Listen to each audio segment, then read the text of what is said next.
आपल्या अखंड भारतवर्षामध्ये अनेक साम्राज्यांची सत्ता ही येऊन गेली. त्यापैकीच एक होतं ते म्हणजे होयसाळ साम्राज्य. हे दक्षिण भारतातील एक अत्यंत समृद्ध आणि कलात्मकदृष्ट्या प्रसिद्ध राजवंश होते. याचा कालखंड जो होता तो साधारण 1000 ते 1400चा काळ होता. आजचं जे कर्नाटक राज्य आहे ते त्याच साम्राज्याचं आहे.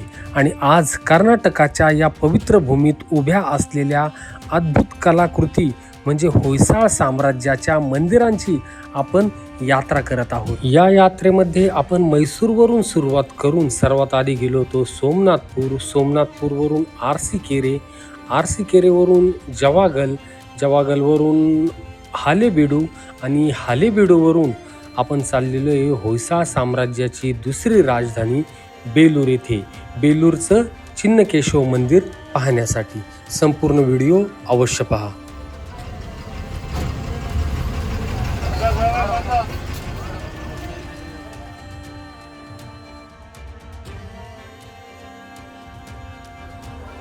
एक वाजून 33 मिनिटांनी आपण पोहोचलेलो आहे कर्नाटकच्या अजून एका बस स्टेशनवर, बेलूरचं बस स्टेशन.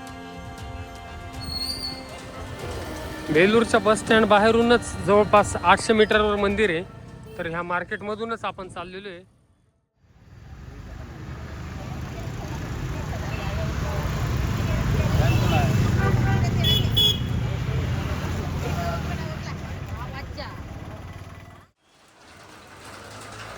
तर थोड्याच अंतरावर आता आपलं मंदिर राहिलं होतं, परंतु आता पाऊस सुरू झाला इथं, त्याच्यामुळं आपल्याला थांबावं लागलेलं आहे. मंदिर इथं जवळच आहे, परंतु पाऊस भरून आला त्याच्यामुळं थांबलो. फायनली पाऊस थोडा थांबलेला आहे आणि बेलूरमधल्या ह्या चिन्नकेश्वर मंदिरातलं प्रवेशद्वार आपण पाहतोय. प्रवेशद्वारालाच साऊथमध्ये म्हणतात गोपुरम. आत्तापर्यंत जेवढे होयसाळ साम्राज्याचे वंशाचे मंदिर आपण पाहिलं त्याच्यातलं हे पहिलं मोठं प्रवेशद्वार असलेलं मंदिर आपण पाहतोय बेलूरमधलं हे. आता मला बॅग ठेवायची, तर क्लॉकरूमची काय सुविधा आहे, कुठं क्लॉकरूम आहे ते बघावं लागणार आहे आधी.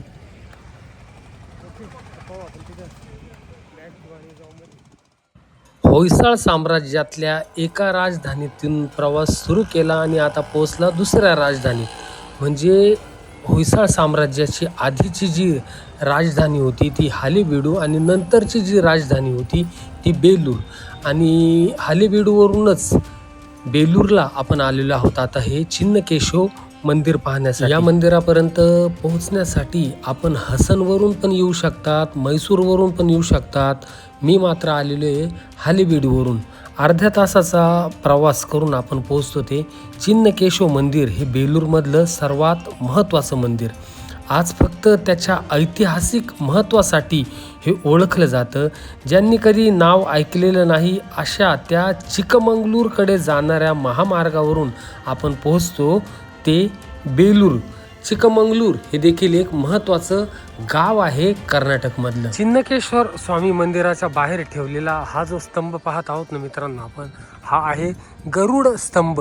आणि ह्या स्तंभाची विशेषता काय तर ह्या स्तंभाला ॲक्च्युअलमध्ये जर आपण खाली नीट निरीक्षण केलं ना तर असा भक्कम असा आधार नाही त्याला. एका म्हणजे कागद जर घातला तर तो आरपार कागद असा जातो त्याच्यामध्ये. साधारणतः 1000 ते 900 वर्षांपूर्वी बेलूर किंवा यालाच वेलापुरी असं म्हटलं जायचं. आणि हे त्या काळचं होयसाळ साम्राज्याचं एक भरभराटीचं राजकीय केंद्र आणि भारताच्या सांस्कृतिक राजधान्यांपैकी एक होतं. ते दक्षिण भारतातील शेवटचे महान हिंदू साम्राज्य असलेल्या बलाढ्य होयसाळ साम्राज्याची राजधानी देखील होतं. त्याच्या उदरात विजयनगराचं बीज होतं. विजयनगर म्हणजेच हम्पीचं साम्राज्य. याचा सर्वश्रेष्ठ सम्राट बिट्टीदेव किंवाच विष्णुवर्धन यांना चालुक्यांच्या अधिपत्यातून मुक्त करून स्वतंत्र होयसाळ साम्राज्याची स्थापना केली. आणि ह्याच साम्राज्यामधून त्या विष्णुवर्धन राजांनी अनेक मंदिरांची निर्माण केलं. आत्तापर्यंत आपण जेवढीही होयसाळ साम्राज्याचे हे मंदिरं पाहतोय त्याच्यातलं बहुतेक श्रेय हे राजा विष्णुवर्धन यांनाच दिलं जातं.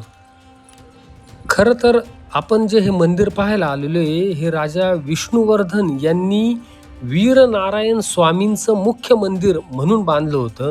म्हणजे विष्णूंचं स्वरूप म्हणून हे मंदिर बांधलं होतं.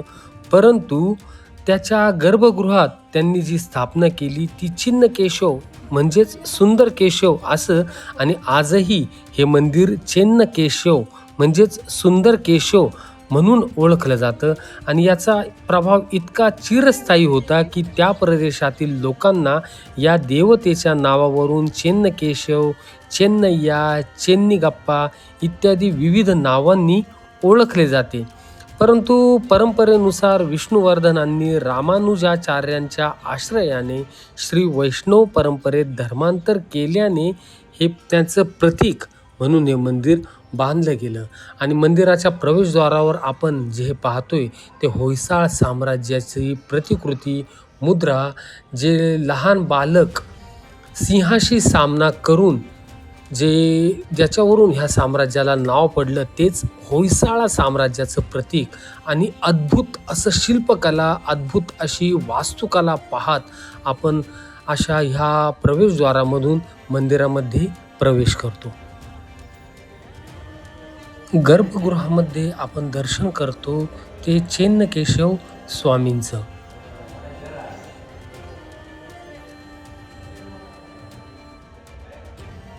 मुख्य मंदिराचं दर्शन करून जेव्हा आपण बाहेर पडतो तेव्हा आधीच्या मंदिराचे जे शिल्पकला आपण मंदिराच्या बाहेर पाहिलं त्याचप्रमाणे ह्या होयसाळ मंदिरांच्या कलेप्रमाणेच या मंदिरात आपल्याला दिसून येतं. होयसाळ मंदिरं हे बहुतेकदा ताराकृती चौथऱ्यावरच बांधलेले असतात आणि त्याला हे मंदिर देखील अपवाद नाही. येथील देवतीभोवतीचा परिक्रमा मार्ग अत्यंत कल्पकता, भक्ती आणि कलात्मक दृष्टीने सजवलेला आहे. या भिंतींवर जवळपास 600 शिल्प आढळतात. त्यापैकी 80 शिल्प आता अस्तित्वात नाही. एकदा का आपण मुख्य मंदिरातून बाहेर पडून प्रदक्षिणा घालू लागतो तेव्हा आपल्याला एका गोष्टीची जाणीव होऊ लागते की आपल्याला प्रत्येक पाऊल थांबवावे लागते. कारण या मंदिरामध्ये प्रत्येक शिल्पकला जणू आपल्याला खुणवते आहे आणि त्या शिल्पकलेतील बालिक कलाकुसर आपल्याला पाहण्याला मोहित करत आहे. या मुख्य मंदिरांच्या भिंतीवर कोरलेल्या शिल्पांचे सौंदर्य अनुभवण्यासाठी आपल्याला संपूर्ण एक दिवस जरी फिरला तरी तो पुरेसा पडणार नाही. बाहेरील भिंतींवर एक फूटही जागा कुठं रिकामी सोडलेली नाही. संपूर्ण मंदिर लहान लहान थरांनी बनलेलं आहे. सर्वात खालच्या थरावर 1 फूट उंचीचे शेकडो हत्ती आहेत. त्याच्यावर सिंह, त्याच्यावर घोडेस्वार आहेत. आणि याची खात्री आहे की मंदिरात या 100 लहान मूर्तींपैकी एकही मूर्ती कुठेही पुन्हा आलेली नाही. म्हणजे त्या मूर्तीची पुनरावृत्ती मात्र झालेली नाही. म्हणजेच ह्या शेकडो हत्तींपैकी, शेकडो घोड्यांपैकी, शेकडो मकरांपैकी कोणतेही 2 हत्ती तुम्हाला सारखे दिसणार नाहीत. त्याच्यावर भगवान विष्णू, ब्रह्मा आणि भगवान शिव यांच्या विविध अवतारांच्या पोस्टर आकाराच्या मूर्ती आहेत, ज्या त्यांच्याकडं आपण पाहत रमून जातो, मंदिरामध्ये कुठेतरी गुंग होऊन जातो. हत्तीचा थर राज्याची शक्ती आणि स्थिरता दर्शवतो. घोड्यांचा थर रणांगणांवरील सैनिकाची चपळता दर्शवतो. आणि या दोन्हींच्या मध्ये आपल्याला सिंहाने बनलेला एक थर आढळतो जो शौर्य दर्शवतो. संपूर्ण मंदिर सोपस्टोनने इंटरलॉकिंग प्रणालीने बांधलेले आहे. कुठेही सिमेंटचा अजिबात वापर केलेला नाही. चिन्नकेशव मंदिराचा हा बाह्य भाग पाहत असताना अनेक रामायण, महाभारत, भगवान विष्णूंचे मत्स्य अवतार, वराह अवतार असे अनेक रूपांचे शिल्प आपल्याला दिसून येतात. मागच्या बाजूला जेव्हा आपण येतो तेव्हा आपल्याला दिसून येतं ते नृसिंह अवतार. आत्तापर्यंत सर्वात भयंकर शिल्पांपैकी हे शिल्प आपल्याला दिसून येतं. राक्षस हिरण्यकश्यपूला नरसिंहाने मांडीवर घेतलेला आहे आणि नरसिंहाने तीक्ष्ण नखांनी त्याचं पोट जखडलं जात असल्याने तो राक्षस वेदनेने ओरडत आहे. हे सर्व त्या शिल्पामध्ये आपल्याला जाणून येतं. आणि 16 हातांच्या नरसिंहाने त्याच्या आतडे बाहेर काढून त्या आतड्यांची एखाद्या माळेप्रमाणे गळ्यामध्ये परिधान केलेलं आपल्याला त्या शिल्पात दिसून येतं. अशा अनेक विविध शिल्पांची परिक्रमा करत असताना आपण त्या शिल्पांमध्ये रमून जातो. भीमाचं भगदत्ताशी जे युद्ध झालं होतं महाभारतातलं, त्याचं देखील सुरेख असं वर्णन या मंदिरामध्ये केलेलं आहे.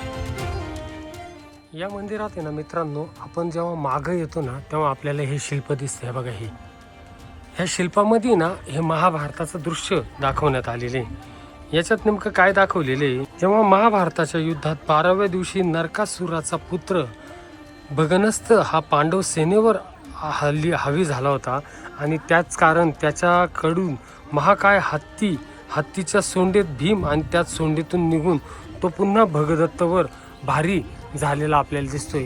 म्हणजे याच्यामध्ये हा जो आहे ना वरती, हा भगदत्त आहे, हा हत्तीच्या सोंडेत जो अडकलेला आहे तो महाकाय भीम आहे. परंतु नंतर जेव्हा 18वा दिवस उजाडला तेव्हा भीम मात्र भारी पडला. याचंच वर्णन इथं करण्यात आलेलं आहे.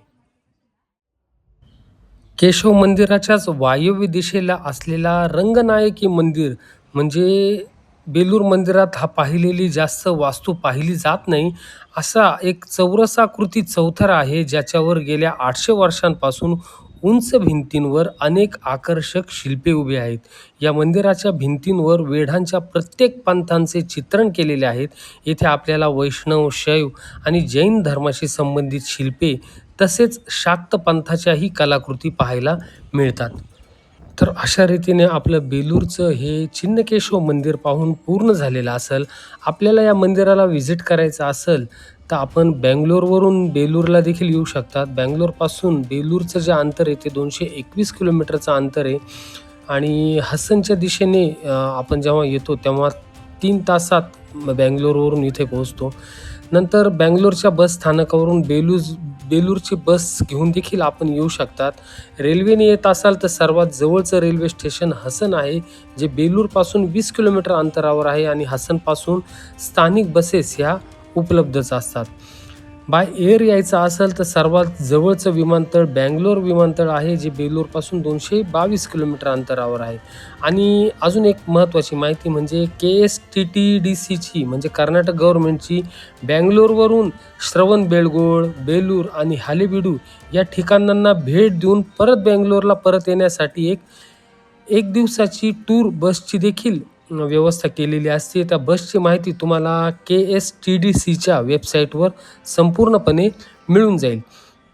बेलूरमध्ये राहण्याची व्यवस्था बरीचशी आहे. बसस्टँडजवळ देखील हॉटेल्स, लॉजेस उपलब्ध आहे. आपण तिथं राहू शकतात आणि मंदिराची व्हिजिट आपण करू शकतात. अशा रीतीने आता बेलूरच्या मंदिराची व्हिजिट करून आपण आता पुढं निघालेलो आहोत ते शृंगेरीकडं.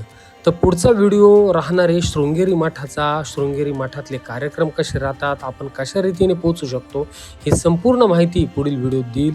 ह्या व्हिडिओमध्ये आपण बेलूरच्या चिन्नकेशव मंदिराविषयीची संपूर्ण माहिती बघितली. हा संपूर्ण व्हिडिओ बघून आवडल्यास नक्कीच लाईक करा, जास्तीत जास्त शेअर करा आणि असेच नवनवीन व्हिडिओ पाहण्यासाठी आपल्या चॅनलला सबस्क्राईब करा. धन्यवाद. जय श्रीराम. हर हर महादेव.